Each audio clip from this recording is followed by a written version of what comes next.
சிகை கொற்றன் அது மட்டும் முடியாம அங்க கல்லறைகள் கிடைத்த 30 இந்தியா தொடர்பான கல்வெட்டுகள் 30-இல் பெரும்பாலானவை பாதிக்கு மேல் தமிழில் எழுதப்பட்டிருக்கின்றன.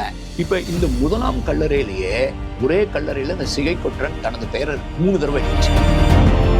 பாடி லாங்குவேஜ் எழுதின லாங்குவேஜ், அவன் எழுதினுடைய சைக்காலஜி, அவனுடைய பாடி லாங்குவேஜ் இங்கேயும் எழுதியிருக்கான், அங்கேயும் எழுதியிருக்கான். தமிழ்நாட்டில இருந்து இங்க இருந்து கப்பல் ஏறி நாவா ஏறி அங்க போய் செங்கடல் பகுதி போய் அங்கதான் கல்லறையில போய் பேரை எழுதியிருப்பாரு. அதை போய் பாக்குற அளவுக்கு அவங்க வசதி இருந்திருக்கு. ஆனா போன இடத்துல போய் பார்க்கணுன்ற ஒரு எண்ணமும் எண்ணம் இருந்திருக்கு. 2024 ஒரு ஐரோப்பியர் ஒருத்தர் வந்து இதை கண்டுபிடிச்சு 2026 சென்னையில ஒரு கலையரங்கத்துல பேசுவாருன்னா சிகை கொற்றனுக்கு தெரிஞ்சிருக்காரு. திருப்பி எழுதியிருக்காரு. வந்தேன் பார்த்தேன்லாம் எழுதியிருக்காரு. யாரா அந்த சிகை கொற்றன் அப்படிங்கும் போது கொற்றனை பத்தி குழப்பமே கிடையாது எனக்கு. சிகை அப்படின்னு எனக்கு லாக் ஆயிடுச்சு. உடனே இந்த தெற்காசியாவில் இந்திய துணைக்கண்டத்துல சிகை என்பது ஒரே ஒரு இடத்தில் இடம்பெயராக வருகிறது.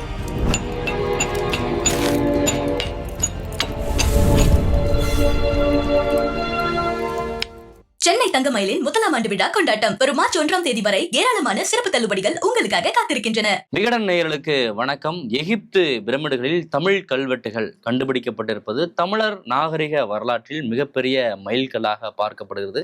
இன்றைய சிறப்பு நேர்காணலில் அது குறித்து தான் விரிவாக விவாதிக்க இருக்கிறோம். நம்முடன் முன்னாள் IAS அதிகாரியும் வரலாற்று ஆய்வாளரும் உலக தமிழ் ஆராய்ச்சி நிறுவனத்தின் தலைவருமான R. பாலகிருஷ்ணன் IAS அவர்கள் இருக்கிறார். ஐயா வணக்கம். வணக்கம் புண்ணியமூர்த்தி. எப்படி இருக்கீங்க சார்? நல்லா இருக்கேன். ரொம்ப சந்தோஷமா இருப்பீங்கன்னு நினைக்கிறேன். இந்த மாதிரி ஒரு தகவலை கேட்டதும் முதல்ல நீங்க எப்படி உணர்ந்தீங்க? நான் இந்த செய்தியை வந்து இந்த 2 வெளிநாட்டு பேராசிரியர்கள் ஸ்டார்ச் ஸ்மித் 2 பேரும் 11ஆம் தேதி சென்னை அருங்காட்சியகத்தில் கூடிய கலையரங்கத்தில் கல்வெட்டியலுக்கான 4 நாள் பன்னாட்டு கருத்தரங்கம். நீங்கள் ஒன்று கவனிச்சிருப்பீங்க, அண்மை காலங்களில் வந்து தமிழ்நாட்டில் அறிவுபூர்வமான அறிவு சார்ந்த நிறைய உரையாடல் நடக்குது. சிந்துவெளி பண்பாடு பற்றிய கருத்தரங்கம் நடந்தது சென்ற ஆண்டு. அப்புறம் இப்போ வந்து இதை பற்றிய கல்வெட்டியல் பற்றிய ஒரு நீண்ட உரையாடல் பன்னாட்டு கருத்தரங்கம். இதெல்லாம் மிக தேவையானது. அந்த கருத்தரங்கத்தில் வந்து நான் வந்து அறிமுக உரையாற்றினேன். மாண்புமிகு தமிழ்நாடு நிதியமைச்சர், தொல்லியல் துறையினுடைய அமைச்சர் வந்து தொடங்கி வச்சு பேசினாங்க. நூல்களை எல்லாம் வெளியிட்டாங்க. நிதித்துறை செயலாளர், கூடுதல் தலைமைச் செயலாளர், தொல்லியல் ஆணையாளர் நண்பர் உதயச்சந்திரனும் இருந்தார். அந்த தொடக்க விழா முடிஞ்சவனையே அந்த முதல் அமர்வுன்னு சொல்லுவாங்களே, டெக்னிக்கல் செஷன், அந்த முதல் அமர்வுலேயே தான் முதல் கட்டுரை. அப்போ அதில் பேசும்போது இந்த சிகை கொற்றன் அப்படிங்கிறது வந்து இந்த மன்னர்கள் பள்ளத்தாக்கு என்று சொல்லப்படுகிற இந்த வேலி ஆஃப் கிங்ஸ் அப்படின்னு சொல்லுவாங்க. அது வந்து நைல் நதியினுடைய கரையில் இருக்கக்கூடிய, இன்னைக்கு தேதியில் வந்து அதுக்கு பேர் லக்சர் அப்படின்னு பேர். அது பழங்காலத்தில் வந்து அது தீபஸ் அப்படின்னு சொல்லி அந்த ஏரியா அந்த பகுதியில் இந்த கல்லறைகளில் எழுதியிருக்குங்கிறது புதுமை. இப்போ இந்த எகிப்து பிரமிடில் இருக்கக்கூடியதில் எதுக்கு மகிழ்ச்சி அளிக்கிறது அப்படின்னு சொன்னால், நமக்கு இது வரைக்கும் என்ன தெரிஞ்சிருந்ததுங்கிற தெரிஞ்சுக்கணும். நமக்கு என்ன தெரியும்னா, நம்ம தமிழ்நாட்டுக்கும் பண்டைய தமிழ்நாட்டுக்கும், நம்ம சங்ககால தமிழ்நாடுன்னு சொல்கிற அந்த பண்டைய தமிழ்நாடு, அதுதான் சங்க இலக்கியங்களில் பதிவு பண்ணியிருக்கு. அவங்களுக்கும் அந்த ஐரோப்பிய பகுதியை சேர்ந்த, கிரேக்க பகுதியை சேர்ந்த ரோமானியர்களோடு வணிக தொடர்பு இருந்தது. அதுக்கான எல்லா தரவுகளும் 2 பக்கம் கிடைச்சிருக்கு. ஒன்று இலக்கிய தரவு. நிறைய பேர் வந்து இலக்கிய தரவை வந்து, நம்ம இலக்கியங்கள் வந்து சங்க இலக்கியம் வந்து ஒரு புராணமோ அல்லது அது ஒரு இதிகாசமாக கிடையாது. அதில் வந்து பார்க்கடலோ அல்லது நம்பத்தகாத இதில் கிடையாது. அதில் எல்லாருக்குமே ஒரு தலை தான் இருந்தது. அதில் வந்து 4 தலையோ தும்பிக்கை எந்த மாதிரி கிடையாது. நம்முடைய இலக்கியம் வந்து வரலாற்று தரவுகளோட நம்ம வந்து அதுக்காக அதில் மிகைப்படுத்துறதே இல்லைன்னு சொல்ல மாட்டேன். அதையும் அரசர்களை புகழ்ந்து பாடியிருப்பாங்க, பரிசு வாங்கியிருப்பாங்க, அதெல்லாம் செஞ்சுருப்பாங்க. ஆனால் அதையும் தாண்டி நம்ம இலக்கியம் வந்து வாழ்க்கைக்கு கொஞ்சம் நெருக்கமாக இருந்தது. அன்றாட வாழ்க்கை, யார் கடை வச்சிருக்கா, யார் கல் விற்கிறா, யார் கருவாடு விற்றா, யார் நெய் விற்றா, இதெல்லாம் பேசுது. அதில் பேசும்போது கடல் வணிகத்தை பற்றி ரொம்ப தெளிவாக பேசுது. அப்போ கடல் வணிகத்தை பற்றி எப்படி தெளிவாக பேசுதுன்னா, எது கொண்டு வரும், இங்கிருந்து என்ன வரும், இறக்குமதிப்பட்டது ஏற்றுமதிப்பட்டது, புண்ணோடு வந்து கரியோடு பெயரும் அப்படின்னு சங்க இலக்கியத்தில் ஒரு வரி வரும். வரும்போது கோல்டு எடுத்துகிட்டு வருது, போகும்போது கறி அப்படின்னு சொல்கிற பார்த்தீங்களா, இந்த பட்டை, இந்த மிளகு, மசாலா ஐட்டம் சொல்கிற மாதிரியா. அதே மாதிரி பருத்தி ஆடைகள்லாம் நிறைய போயிருக்கு. அதை பற்றி நிறையா வந்து நம்ம இலக்கிய குறிப்பில் இருக்குது. அது நம்ம இலக்கிய குறிப்பில் வந்து இந்த பொருள்கள் போனது மட்டும் கிடையாது.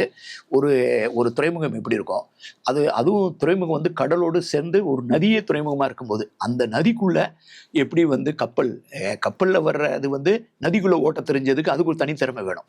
அப்போ அந்த துறைமுகம் இதை தான் வந்து இப்போ இருக்கக்கூடிய முசிறி பட்டணம் சொல்கிறாங்கல்ல கேரளாவில், அதுதான் இந்த பட்டணம் அப்படின்னு சொல்லி அகழாய்வுகள் குறிப்பிடுது. இந்த புகம் பார்த்தீங்கன்னா நமக்கு வந்து கொற்கை துறைமுகம் இருக்குது, அழகன்குளம் துறைமுகம் இருக்குது, அரிக்கமேடில் ஆய்வுகள் நடந்திருக்கு, அப்புறம் குடுமணலில் வந்து வணிகம் இருக்குது, இப்போ கீழடி சிவகலை எல்லா இடத்துலையும் வருது. ஆக நமக்கு வணிகம் நடந்தது, வெளிநாட்டு வணிகம் நடந்தது அப்படிங்கிறதுக்கு நமக்கு சான்றுகள் இருக்குது. அங்கே வெளிநாட்டிலேருந்து வந்தவங்க இங்கே பாடி கார்டாகவே இருந்திருக்காங்க அரசர்களுக்கு. அதை உடம்பின் உரைக்கும் உரையானாவின் படம்புகு விலேச்சர் அப்படிங்கும் யவனர் இருக்கை, அந்த யூரோப்பியன்ஸ் வந்து தனியாக தங்குறதுக்கு ஒரு ஏரியாவே இருந்திருக்கு. அப்போ அப்படிப்பட்ட ஒரு இலக்கியம் இருக்குது. அப்போ நிறைய பேர் இதுக்கு அகழாய்வு வர்றதுக்கு முன்னாடி ஏதோ இலக்கியத்தில் எழுதி வச்சுட்டு போயிருக்காங்கன்னு பேசுறதுக்கு வாய்ப்பு இருக்குது. ஆனால் அதையெல்லாம் இங்கே கிடைக்கக்கூடிய தரவுகள் உறுதிப்படுத்துது. வரலாற்று தரவுகள் இருக்கு, ஆதாரங்கள் இருக்கு. ஆக இலக்கியமும் வரலாறும் ஒரு கைகுலிக்கக்கூடிய ஒரு மிக முக்கியமான நம்பகத்தன்மை அகழாய்வு தரமாக தான் நம்ம இருக்கு. சரி அண்ணன் நீங்க எழுதி வச்சிருக்கீங்க அந்த பக்கத்துல என்ன இருக்கு அப்படின்னு கேட்டா அந்த பக்கத்துல எழுதி வச்சுதாங்க. தாளம்பி எழுதியிருந்தார், பிளினி எழுதியிருந்தார். அவர் வந்து இந்தியா முழுசா எழுதியிருக்காரு. பல்வேறு தமிழ்நாட்டில் மட்டும் கிடையாது, இப்போ நம்ம இப்போ சொல்கிற குஜராத் பகுதியில் இருந்தக்கூடிய மற்ற இடங்கள் இருந்தக்கூடிய துறைமுக நகரங்கள், வணிக நகரங்கள், கங்கை சமவெளி இது எல்லாத்தையும் தான் எழுதியிருக்காங்க. அதை எழுதும்போது இந்த தாலமி, பிளினி இவங்களுடைய குறிப்பு, அதே மாதிரி Periplus of the Erythraean C அப்படின்னு இருக்கு, எரித்ரிய கடலின் பெரிப்ளூஸ் அப்படின்னு ஒரு அனானிமஸ் ஆத்தருடைய ரைட்டிங். இந்த ரைட்டிங்கில் எல்லாம் இங்கே இருக்கக்கூடிய துறைமுகங்களை பற்றி, முசிரிஸ் துறைமுகம், நெல்சிந்தா அப்படிங்கிற ஒரு துறைமுகம், இந்த துறைமுகங்களை பற்றிலாம் ஒரு குறிப்பு இருக்குது. அதை விட முக்கியமானது வந்து ஒரு ஒரு ரொம்ப வருஷம் கிடையாது, அநேகமாக ஒரு 20 வருஷத்துக்கு முன்னாலே நினைக்கிறேன், அப்படி தான் எனக்கு நினைவு. இப்போ வியன்னாவில், ஆஸ்திரியாவினுடைய தலைநகர் வியன்னாவில் ஒரு அருங்காட்சியகம் இருக்குது. அங்கே வந்து முசிரிஸ் பாப்பிரிஸ் அப்படின்னு சொல்லி ஒரு பெரிய ஆவணம் இருக்குது. அந்த ஆவணம் என்னன்னு கேட்டிங்கன்னா, முசிறியிலிருந்து செங்கடல் வழியாக அலெக்சாண்ட்ரியா வழியாக வெளிநாட்டுக்கு போகக்கூடிய ஒரு கப்பல், அங்கேருந்து கப்பல் வருது. அந்த கப்பலில் ஏற்றிட்டு போன பொருள் வழியில் ஏதாவது விபத்து ஏற்படுச்சு, அதுக்கு கடன் கொடுக்குறான் ஒருத்தன், கிட்டத்தட்ட வங்கி கடன் கொடுக்குற மாதிரி. அதுக்கு என்ன வட்டி, எப்படி திருப்பி கொடுக்குறது, அதை ஃபுல் டீட்டெயிலையும் இது மாதிரி ஒரு ஆவணம் வந்து ஒரு அருமையான ஆவணம். அப்படிப்பட்ட ஒரு ஆவணம் முசிறிப்பட்டினம், அலெக்சாண்ட்ரியா, இந்த செங்கடல் சார்ந்த இந்த வணிகம் சார்ந்த ஒரு ஆவணம் இப்போ ஆஸ்திரேலியா இருக்குது. ஆக நமக்கு வந்து ஆவணம் இருபுறமும் இருந்தது. நம்ம தமிழுடைய தொன்மங்களுக்கான அங்கே தரவுகள் என்ன இருக்குன்னு கேட்டிங்கன்னா, ஓமனில் கிடைச்சது. ஓமனில் வந்து பானை ஓடுகள்லேயே வந்து தமிழ் சார்ந்த பெயர்கள் குறிக்கப்பட்டிருந்தது. அப்புறம் வந்து செங்கடலுடைய பெர்னிக்கேன்னு ஒரு துறைமுகம் இருக்கு. அந்த துறைமுகத்தில் இதில் அந்த பகுதியில் கிடைச்சதெல்லாம் பானை ஊரி அப்படின்னு ஒரு பேர், சாத்தன்கிற பேர், கீரன்கிற பேர், அப்புறம் இன்னொரு இடத்துல பூமன் கொற்றனே இருக்குது. இப்போ எப்படி சிகை கொற்றன் கிடைச்சதோ அதே மாதிரி பூமன் கொற்றனே அங்கே கிடைச்சிருக்கு. ஆக இந்த துறைமுக பகுதியில் கிடைச்சது. அப்போ இது வரைக்கும் நம்ம என்ன நினச்சிருப்போம், ஒரு துறைமுகத்தில் வியாபாரம் பண்ணியிருப்பாங்க, அல்லது இங்கே போன அந்த யவனரே வந்து போகும்போது ஒரு பானத்துண்டை எடுத்துகிட்டு போயிருப்பாரு, அங்கேருந்து மதுஜாடி வந்தது மாதிரி அதை அங்கே போட்டிருப்பாரு, அதனால எழுதியிருக்கோம். இப்போ இவன் ஃபிசிக்கலாக அங்கே போனானா அப்படிங்கிறதுக்கு வந்து ஒரு தரவு இல்லாமல் ஆதாரபூர்வமான இன்னும் கூடுதல் தேவைப்பட்டு. ஆமாம், அது என்ன தேவைப்படுதுன்னு கேட்டிங்கன்னா, இந்தியாவினுடைய வரலாற்று துயரம் தான் நான் சொல்லுவேன். வேற எங்கேயாவது ஏதாவது நடந்துச்சுன்னா அது கற்பனையாக இருந்தால் கூட ஒரு சின்ன நம்மகிட்ட சொல்லுவாங்க, இங்கே இந்த இடத்துல நதி ஓடிட்டு இருக்குன்னு. வடிவேல் படத்தில் வந்து கிணறு காணும் சொன்ன மாதிரி தான், இங்கே இருக்க நதியை தேடிக்கிட்டு இருக்கோம்னா அதுக்கெல்லாம் தேடுவாங்க. இங்கே கீழடியில் இந்த மாதிரி சிவகலை இடத்துல எந்த ஆதாரம் கிடைச்சாலும் அதை கன்வின்ஸ் பண்ணுறதுக்கு பாடுபட வேண்டியது, போராட வேண்டியது. ஒவ்வொரு 50 வருஷத்துக்கும் 40 வருஷத்துக்கும் கரிம கணக்கு என்னாச்சு, அது என்னாச்சு, இது என்னாச்சு, மீதி அங்கே என்ன எதை பண்ணுறாங்க, மற்றதெல்லாம் பற்றி வாய்மூடி மௌனியாக இருப்பாங்க. ஆக நமக்கு கூடுதல் பொறுப்பு இருக்குது. ஏன்னா என்னை பொறுத்தவரை நான் சொல்கிறேன், எதையுமே மிகைப்படுத்தி உணர்ச்சி வசப்பண்ண சொல்ல வேண்டிய, இருக்கிற பெருமையை பேசினாலே போதும், இல்லாத பெருமையை பேச வேண்டிய தேவையே இல்லை. அப்போ இருக்கிற பெருமை என்னன்னா, சங்க இலக்கியத்துக்கு ஈடான ஒரு செவ்வியல் இலக்கம், கடல் அறிந்த இலக்கியம், கடல் வணிகம் அறிந்த இலக்கியம், நாவாய்களை அறிந்த இலக்கியம், நாவாய்களை எப்படி ஓட்டுவது என்று அறிந்த இலக்கியம், கடலில் இருக்கக்கூடிய ஒவ்வொரு பொருளும், சங்கு, முத்து, கறி, ஏற்றுமதி இறக்குமதி, நீரின் வந்த நிமிர்பரி புறவி, அரேபியா பகுதியிலேருந்து தான் குதிரை இங்கே வந்திருக்கு, அந்த நீரின் வந்த நிமிர்பரி புறவின்னு சொல்லுது. இவ்வளவு ஆத்தன்டிக்கான டாக்குமெண்ட்டு வேற மொழிகள் இல்லை. அப்புறம் அதே மாதிரி தரவுகள் கிடைக்குது. ஆக வந்து இது ஒரு புது வெளிச்சத்தை பார்த்திருக்கிறேன். மொத்தத்தை சுருக்கமாக சொல்கிறாந்தா, இந்த சிகை கொற்றன் அது மட்டும் முடியாமல் அங்கே கல்லறைகள் கிடைத்த 30 இந்தியா தொடர்பான இந்திய மொழிகள் தொடர்பான கல்வெட்டுகள் 30இல் பெரும்பாலானவை பாதிக்கு மேல் தமிழில் எழுதப்பட்டிருக்கின்றன என்பது ஒரு மகிழ்ச்சியான ஒரு செய்தி தான். ஏற்கனவே கிடைத்திருக்கக்கூடிய வரலாற்று தரவுகள் நம்மள்ட்ட இருக்கு, நிறைய இருக்கு. கீழடியிலிருந்து ஆரம்பிச்சு நிறைய தரவுகள் இருக்கு, 2 பக்கமும் இருக்கு அப்படின்னு இருக்கு. அதுல இருந்து இது ஏன் முக்கியம்? அந்த போன ஆளுடைய பேரு, அவருடைய எழுதிய மொழி, அதை விட முக்கியமா அவருடைய உடல் மொழி. அது எல்லாமே அதுல பதிவாயிருக்கு. உடல் மொழினா நீங்க இது தமிழில் எழுதியிருக்கு. இதை தமிழில் எழுதியிருக்கு. தமிழ்னா நம்ம இங்க தமிழ் பிராமின்னு சொல்லுவாங்க, தமிழின்னு சொல்லுவாங்க. இப்பெல்லாம் நம்ம தமிழின்னு தான் சொல்றோம். முதல்ல வந்து இந்த பிராமியினுடைய தொடக்கம், எழுத்தினுடைய தொடக்கம், இப்ப சிந்துவெளி குறியீடுகளுக்கும் நம்ம பானை குறியீடுகளுக்கும் உள்ள தொடர்பு பத்தி அவ்வளவு தெளிவா பேசிக்கிட்டு இருக்கோம், இந்தியாவில் எழுத்து உருவாக்கம் பற்றி. அதனால வந்து முதல்ல தமிழ் பிராமின்னு எழுதிட்டு தான் இப்ப தமிழ் பிராமி, தமிழின்னு போடுறோம். தமிழ் எனக்கு என்ன ரெண்டும் ஒண்ணுதான். என்னை பொறுத்தவரை தமிழ் பிராமின்னு வித்தின் பிராக்கெட்ல போடலாம். ஆக வந்து இந்த தமிழி, இந்த ஏன் தமிழின்னு சொல்றேன்னு கேட்டீங்கன்னா, அதுல சில சிறப்பு எழுத்துக்கள்லாம் இருக்கும். இப்ப குற்றன் அப்படிங்கிற ஒரு பேர் எடுத்துங்க. இதுல வந்து இந்த வல்லின ரகரம் இருக்கு பார்த்தீங்களா, குற்றன். இந்த மாதிரியான வள்ளி நகரம் நம்ம எழுதுற 2 சுழி நான் போடுறோம் பார்த்தீங்களா, ஆதன், அது மாதிரி. இது வந்து சில மற்ற ஏனைய மொழிகளில் இருக்காது. சிறப்பு நகரம். இப்போ தமிழ் உச்சரிக்கிறதுக்கு வந்து நம்ம நிறைய பேருக்கு சரியாக உச்சரிக்கிறது நமக்கு அந்த மாதிரி தான் ஒரு காலகட்டத்தில் நம்ம வாழ்ந்துட்டு இருக்கோம். அதாவது சொல்லிக் கொடுக்குற ஒரு எப்படி வளர்றோம் அப்படிங்கிற பொறுத்தவரையில் இந்த சில தமிழுக்குன்னு கூடிய சிறப்பு எழுத்துட்டு இருக்கு பார்த்தீங்களா, இதில் ஒன்று தான் இந்த வல்லினர் அகரம்லாம். இந்த வல்லினர் அகரம் அதுவும் எழுதப்பட்டிருக்க விதம், அதை வச்சு தமிழுக்கினுடைய சிறப்பாக எழுத்து முறையை வச்சு இதை தமிழின்னு முடிவு பண்ணிடுறாங்க. அந்த மாதிரி இல்லாமல் வேற ஏதாவது இருந்தது சொன்னால், நம்ம தமிழ்நாட்டிலே சொல்லியிருக்காங்க. தமிழ்நாட்டில் இலக்கண கொத்துன்னு ஒரு புத்தகம் எழுதப்பட்டதுங்க 17ஆம் நூற்றாண்டோட கடைசியில். அதை சுவாமிநாத தேசியர் திருநெல்வேலியில் எழுதுறாரு. அவர் வந்து என்ன பண்ணுறாருன்னா, சமஸ்கிருதத்தையும் தமிழையும் கம்பேர் பண்ணுறாரு. தமிழில் ஆனா இருக்கு, சமஸ்கிருதத்தில் ஆனா இருக்கு அப்படின்னா தமிழ் கிடையாது. இங்கே ஆனா ஆவண்ணா இருக்கு, அங்கேயும் ஆவண்ணா இருக்கு அப்படின்னா அது தமிழ் கிடையாது அப்படின்னு சொல்லிட்டு, அங்கே இல்லாத எழுத்துன்னு சொல்லி 5 எழுத்தை மட்டும் சொல்றாரு. அப்போ என்ன சொல்றாரு, 5 எழுத்தால் ஒரு பாடை உளதென்று அறியவும் நாணுகுவர் அறிவுடையோரே. 5 எழுத்தினால ஒரு மொழி உருவாச்சு அப்படின்னு சொல்றதுக்கு அறிவுடையோர்கள் நாணுவார்கள் அப்படின்னு 17ஆம் நூற்றாண்டு கடைசியில தமிழ்ல எழுதின ஒரு இலக்கண கொத்துங்கிற இலக்கணத்துல ஒரு திருநெல்வேலியார் எழுதியிருப்பாருங்க.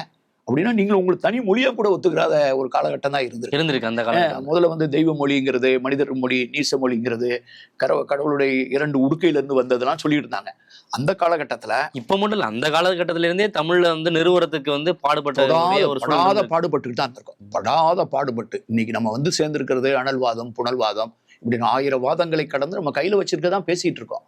இப்ப கூட பாருங்க, அகஸ்தியர் தான் தமிழ்ல இங்க கொண்டு வந்து கொடுத்தாரு, ஹேண்ட் ஓவர் பண்ணாரு, அங்கிருந்து வாங்கிட்டு வந்துன்னு பேச ஆரம்பிச்சாங்க. அதுக்கெல்லாம் நாங்க பதில் சொல்ல வேண்டியது. இப்ப திருப்பி அந்த மன்னர்கள் பள்ளத்தாக்குக்கு போவோம். இதுலயே கூட சிகை கொற்றன் அப்படிங்கறதுல சிகை எந்த எழுத்து அப்படிங்கிற மாதிரி இப்ப கொற்றன் வச்சுங்க. இப்ப கொற்றனை வந்து எல்லாரும் இது தமிழ் பிராமி, தமிழில் எழுதப்பட்டிருக்குன்னு எல்லாரும் ஒத்துக்கிட்டாங்க. அதுவும் ஒரு வெளிநாட்டுக்காரவங்க வந்து சொன்னதுனால 2 ஆய்வறிஞர்கள் அவங்களுக்கு ஒரு ரெப்புடேஷன் இருக்கு. இதை வேற யாரும் உள்ளூர்காரன் சொன்னா நேரம் சண்டைக்கு வந்திருப்பாங்க. அது மாதிரி அவங்க தெளிவா சொல்லிட்டாங்க. ஆனா நான் உடல் மொழின்னு ஒண்ணு சொன்னேன் பாத்தீங்களா, அந்த உடல் மொழியை தான் நான் பொறுத்த விரும்புறேன். முதலாம் கல்லறை, இந்த முதலாம் கல்லறையில மொத்தம் 30ல் பாதிக்கு மேல தமிழ். அதுல எழுதப்பட்டிருக்கிறது கொற்றன், சாத்தன், கிரண், இந்த மாதிரி பேர்லாம் எழுதிருக்கு. பூமன், இந்த மாதிரி எழுதலாம் பேர்லாம் இருக்கு. நம்ம இப்ப இந்த கொற்றனை பத்தியும் சிகை கொற்றனை பத்தி பேசுறோம். கிட்டத்தட்ட 20 தமிழ் பெயர்கள் பாதிக்கு மேலன்னு சொல்றாங்க. அது ஒரு நெருக்கி இந்த மாதிரி. இப்ப இந்த முதலாம் கல்லறையிலேயே ஒரே கல்லறையில இந்த சிகை கொற்றன் தனது பெயரை 3 தடவை எழுதி வச்சுக்க, சிகை கொற்றன். அப்புறம் என்ன பண்றாருன்னு கேட்டீங்கன்னா, அந்த கல்லறைக்கு நுழையிற இடம் இருக்கும் பார்த்தீங்களா, இந்த ஒரு வாசல் இருக்கும், அதுக்கு எதிர் ஒரு சுவர் இருக்கும் பார்த்தீங்களா, எங்க பார்க்காம போயிடுவானுங்களோ அப்படின்ட்டு இந்த பக்கமும் எழுதியிருக்காரு. இப்ப நீங்களாம் நம்மளே இப்ப அந்த பழக்கம் இன்ன வரைக்கும் நமக்கு போகல. எங்கேயாவது கோயிலுக்கு போகும்போது பாறையில எழுதி வச்சிருப்பானுங்க. எனக்கு பார்த்த கத்தாழ செடி மேல கூட எழுதி வச்சிருப்பானுங்க. டெலிஃபோன் நம்பர் கூட எழுதி வச்சுட்டு வருவானுங்க. அப்ப நான் இங்கு வந்தான் அப்படின்னு நம்ம அறிவிக்கிறதுல இந்த பழக்கமே கிரேக்கர்களுடைய பழக்கம். வந்தான் சென்றான் அப்படிங்கிறத இவர் வந்து இந்த சுவரனுடைய நுழைவாசல்ல வச்சு அதுக்கு எதிர்பக்கம் 1. 2 வந்து சில இடங்கள்ல வந்து மீதி எழுத்துக்கள்லாம் மேல போய் உயரமான இடத்துல எழுதியிருக்காரு. ஒன்றும் உயரமான இடத்துல எழுதியிருக்காரு. பார்வையில தப்பிச்சிடக்கூடாது அப்படின்னு எதிரும் புதிருமா 2 சைடு எழுதி வச்சிருக்காரு. அப்ப பார்க்காம போக முடியாது. அப்புறம் சிகை கொற்றான், வந்தான், பார்த்தான் எழுதி வந்திருக்காரு. இன்னும் வந்து 14வது கல்லறையில அதான் ரொம்ப வியப்பா இருக்கு. அதுல ஒரு இடத்துல ஒரே ஒரு கல்வெட்டு தான் இருக்கு. வேற அந்த இந்திய மொழிகள் கிடையாது. இவர் மட்டும் தான் போயிருக்காரு. அது அதிகமா ஆளுங்க போகாத இடம் போல இருக்கு. அதுல போய் என்ன இருக்காருன்னா, சிகை கொற்றன் வந்தபோது வரும் வகையில் will coming, on coming, on arriving, on coming, அப்புறம் வந்து having come, வந்துவிட்டதால் பார்த்து விட்டாங்க அப்படி இருக்கு. அப்ப இது எவ்வளவு ஒரு தெளிவா, இது யாரு கண்ணுல இருந்து தப்பிச்சிடக்கூடாது. வந்தேன், பார்த்தேன், வந்து விட்டதால் பார்த்து விட்டதால் வந்து விட்டதால் வந்து அடைந்து விட்டதால் பார்த்தேன் அப்படிங்கிறதுல ஒரு உடல் மொழி இருக்கு, ஒரு உளவியல் கூட இருக்கு. யாருடைய கவனத்தையும் தப்பிச்சிடக்கூடாது. இதை வந்து 2024 ஒரு ஐரோப்பியர் ஒருத்தர் வந்து இதை கண்டுபிடிச்சு 2026 சென்னையில ஒரு கலையரங்கத்துல பேசுவாருன்னு சிகை கொற்றனுக்கு தெரிஞ்சிருக்காது. இது ஒரு 1800 வருஷத்துக்கு பின்னால அவர் எந்த நோக்கத்தினால எழுதினாரோ அந்த நோக்கத்தை தான் நீங்கள் நானும் உட்காந்து பேசிட்டு இருக்கோம். இதுல கொற்றன் அப்படிங்கிற பேர் என்ன, சிகை அப்படிங்கிறது பேர் என்ன, இதுலயும் கொஞ்சம் ஒரு டிஸ்கஷன் போயிட்டு இருக்கு. நீங்க தொடர்ந்து நீங்க ஆராய்ச்சி பண்ணிட்டு இருக்கீங்க, குறிப்பா அந்த ஊர் பெயர்கள்ல ஆராய்ச்சி பண்ணிட்டு இருக்கீங்க. கொற்றை, வஞ்சி, தொண்டி, இதுல கூட நீங்க டீட்டெயிலா ஆராய்ச்சி பண்ணக்கூடிய ஒரு நபர். அப்ப அதன் மூலமா என்ன தெரிய வருது? அதுல ஒரு பெரிய டிபேட்டே எனக்கு தோணுன அளவுக்கு கொற்றனை பத்தி அதிகமா விவாதம் போற மாதிரி தெரியல. அநேகமா சிகை பற்றி தான் அதிக விவாதம் இருக்கும். கொற்றன் பொதுவாக வந்து கொற்றன்கிறது எனக்கு தெரிஞ்சு வேற எந்த மொழியிலையும் வேற எந்த இதிகாசத்திலையும் வேற எந்த புராணத்திலையும் கொற்றன் அப்படின்லாம் எழுதுன கிடையாது.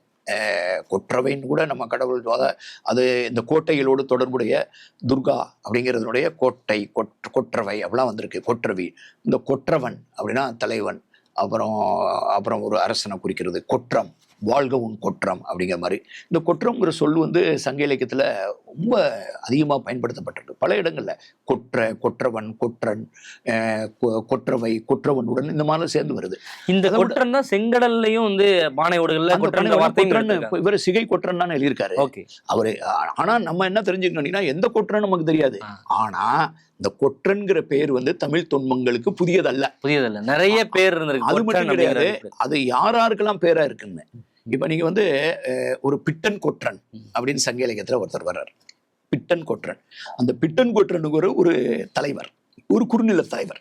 நீங்க சொல்றாங்க ஒரு டெரிட்டோரியல் சீஃப்டன் மாதிரி வச்சுக்கலாம். பிட்டன் கொற்றன் அப்படிங்கிறது ரூலர். அதாவது அவர் எவ்வளவு பெரிய பேரரசெல்லாம் இருக்க வேண்டியதில்லை. அவருடைய கேட்டகரி வந்து ஒரு ரூலிங். அப்புறம் இன்னும் இடத்துல வந்து நிறைய இடத்துல புலவர்களுடைய பேர் அவர். செல்லூர் கொற்றன், செல்லூர் கொற்றன். செல்லூர் தெரியாம தமிழ்நாட்டில் யாருமே இருக்க முடியாது. இன்னைக்கு வரைக்கும் ஃபேமஸ் தான். எல்லாம் நாங்களாம் அந்த ஏரியாவில் வளர்ந்தவங்க தான். அப்போ வந்து செல்லூர் கொற்றன். அப்போ செல்லூர் கொற்றன்ங்கிறது சங்க இலக்கியத்தில் ஒரு புலவருடைய பேருங்க. அதே மாதிரி மூசி கொற்றன். அது மாதிரி கொற்றன்கிற பெயரே புலவர்களோட பெயரை நிறைய வருது. கீரன் கொற்றம். தமிழ் வரலாற்றுல அது புதிய பெயர் கிடையாது. புதிய பெயர் கிடையாது. யாருடைய பெயரா வருதுங்கிறது ஒண்ணு வந்து ஒரு தலைவனுடைய பெயராகவும் வருது, புலவர்களுடைய பெயராகவும் வருது. அப்புறம் கொற்றம் ஒரு கருத்தியலாகவும் வருது. கொற்றம், கொற்றக்குடை. எகிப்துக்கு போனவர் வந்து புலவரா இல்ல தலைவரா, இல்ல புலவரோட ஒரு தலைவர் போயிருக்காரா தெரியல. நீங்க வந்து இப்ப நீங்க அந்த மாதிரி ஸ்பெகுலேஷன்லாம் நான் பண்ண முடியாது. இப்ப நீங்க ஸ்பெகுலேட் பண்ணவரு அவரு ஏன் சொல்றாங்கன்னா ஒரு எழுத படிக்க தெரிந்த ஒரு நபர் அங்க போயிருக்காரு, சந்தேகமே கிடையாது. அவரு எழுத படிக்க தெரிஞ்சவரு. யாருக்கெல்லாம் எழுத படிக்க தெரிஞ்சது அதான் நாங்கெல்லாம் சொன்னோம். கீழடியில வந்து சாதாரண பானையில வந்து ஆதன் ஒருத்தன் எழுதிட்டு போயிருக்கான். அப்ப ஆதன்னு ஒருத்தன் பேர் எழுதியிருக்கான். இதே ஆதன் வந்து அந்த பகுதியிலையும் கிடைக்குது. இங்க வளைகுடா பகுதியில இந்த பகுதியில ஆதன்கிற பேரு வெளிநாட்டுக்கும் போயிருச்சு அந்த காலகட்டத்திலேயே. அப்ப ஆதனு கீழடியில் எழுதியிருக்கான், சிவகலியில் எழுதியிருக்கான். புலவருடைய பேரு நல் ஆதனார்ன்னு இருக்கு. நல்ல ஆதனார்னா யாரு? அவன் பேரு ஆதன். அவர் நல்லவர், நல்ல ஆதனார். அப்ப சொல்றோம்ல மிஸ்டர்ங்கிற மாதிரி. நல் ஆதனார்னா மரியாதை கொடுக்குற பன்மை. ஆதனார், அந்த மாதிரி செலியனார், மாறனார், இந்த மாதிரி. அப்போ ஆதனார், நல்ல ஆதனார். சேரல் ஆதன் அப்படின்னா அவன் ஒரு மன்னன். அப்போ அது மன்னனுக்கும் பேரா இருக்கு, புலவருக்கும் பேரா இருக்கு. பானையிலையும் உட்காந்து மன்னராக வந்து எழுதியிருப்பாரு. கீழடியிலையும் சிவகலையும் அல்ல ஒரு பெரிய புலவர் தான் எழுதியிருக்குன்னு. பானையை வாங்கின சொல்ல போகும்போது தான் சிலர்லாம் வந்து பானையில எப்படி எழுதியிருக்க முடியும்? அவனா யாரையும் அப்பாயின்மெண்ட்டா வச்சு எழுதியிருப்பான். பானை செய்கிறவன் வந்து பக்கத்தில் ஒரு எழுதுறதுக்கு ஒரு பெரிய எழுத்தாளரை போட்டிருப்பான். அவர் கேட்டால் எழுத்தாளர் இருக்குன்னு கிடையாது. ஆக இந்த பெயர் வந்து நமது துன்பங்கள்ல ஊடுருவி வருது. அந்துவன்ங்க, அந்துவன் கொடுப்பித்தோன் அப்படின்னு தமிழ் கல்வெட்டுல எழுதுறான். நல்ல அந்துவனார்னு ஒருத்தர் புலவர் இருக்காரு.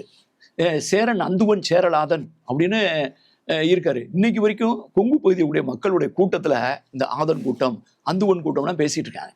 அப்ப இந்த மாதிரியான பெயர்கள் நமது மரபில் தொடர்ந்து பயணம் செய்கிறதுங்கிறதா முக்கியம். கொற்றன்ல பிரச்சனை இல்லை, சிகையில தான் இப்ப பிரச்சனை இருக்கு அப்படின்றீங்க. சிகையில தான் பிரச்சனை இருக்குன்னா, சிகையை இப்ப நிறைய பார்த்தேன், நானும் பார்த்தேன். சிகைன்னு அதாவது குடுமையை பிடிச்சி சண்டை வரதான். ஏன்னா அதாவது தலையை பிச்சுக்கிட்டான்னு சொல்லுவாங்க பார்த்தீங்களா. ஏன்னா எல்லாருமே சொல்றது சிகைன்னா முடி. இப்ப நீங்க போறீங்க, நான் போய் இப்ப இருக்கக்கூடிய முடி திருத்த இடத்துக்கு போறோம், சிகை திருத்தகம் அப்படின்னு போட்டிருக்கோம். அப்புறம் சிகை திருத்தம்னு சென்னையிலேயே நிறைய இடத்துல பார்த்துருப்பீங்க. சிகை திருத்தம். இப்போ சிகை அப்படின்னா முடி. அப்புறம் வந்து குடுமி அப்படின்னு ஒரு பொருள். அப்புறம் வந்து மகுடம், ஒருத்தர் க்ரௌன் விற்கிறவங்களுக்கு அவர் சிகை அப்படின்ட்டு. நம்ம பொதுவாக வந்து வெண்கொற்ற குடை, அப்புறம் பின்னால் கிரீடம் அப்படிங்கிறது அதெல்லாம் வடமொழி சொற்கள். இது வந்து முடி. இன்னொன்று யோசிச்சு பாருங்க, முடிமன்னர்னு சொல்கிறோம். இப்போ முடிமன்னர், முடிவேந்தர் அப்படின்னு சொல்கிறோம். அதன் அடிப்படையில் சிகை கொற்றன் இல்லை பாருங்க, இல்லை நீங்கள் ஒன்று பார்த்தீங்கன்னா இந்த முடிங்கிறத வந்து நீங்கள் வந்து மகுடம், முடிசூடினான் அப்படிங்கிறோம். மகுடம் சூடுறது முடிசூடினான்ங்கிறோம். அப்போ முடினா முடிய சூடினாரு, அப்புறம் கவரி வெண்ட. ஆக வந்து தலையில் தலைப்பாங்க மாதிரி தான் இது.